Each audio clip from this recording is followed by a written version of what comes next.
2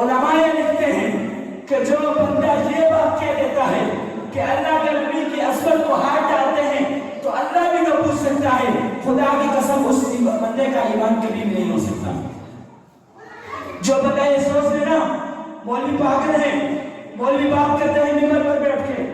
مولوی جلوس نکالتے ہیں، یہ جلوس کیوں نکلی ہے؟ جلوس اس لیے نکلی ہے کہ فرانس میں کسی کتے نے نبی کی شان کو چھیڑا ہے، یا فرانس میں قرآن کی عظمت کو ہاتھ ڈالا ہے، تو لوگ کہتے ہیں مولوی پاگل ہے۔ قرآن کا اللہ تعالیٰ بھی تو پوچھ سکتا ہے، اللہ اپنے نبی کی عظمت کا بھی پوچھ سکتا ہے، بالکل پوچھ سکتا ہے سامعین محترم، لیکن توجہ کرنا، جب ہماری ماں بہنوں کو، جب ہمارے ماں باپ کی عظمت پر، جب ہماری ماں بہنوں کے دوپٹے کو کوئی ہاتھ ڈالتا ہے، خدا کی قسم تم میں سے ایسا کوئی مسلمان نہیں جب تک وہ کٹ پر نہ جائے، جب تک اس کا سر تن سے جدا نہ ہو جائے، وہ کبھی بھی اس بات کو برداشت نہیں کرے گا کہ میری بہن کی عزت کو کوئی ہاتھ لگائے، میرے باپ کو کوئی گالی نکالے، میرے دادے کو کوئی گالی نکالے، اس کو تو ہم مسلمان برداشت نہیں کر سکتے۔ لیکن اے مسلمانوں، جب میرے نبی کی عظمت کو چھیڑا جاتا ہے، جب قرآن کو چھیڑا جاتا ہے تو تم چپ ہو جاتے ہو۔ اس کی کیا وجہ ہے سامعین محترم؟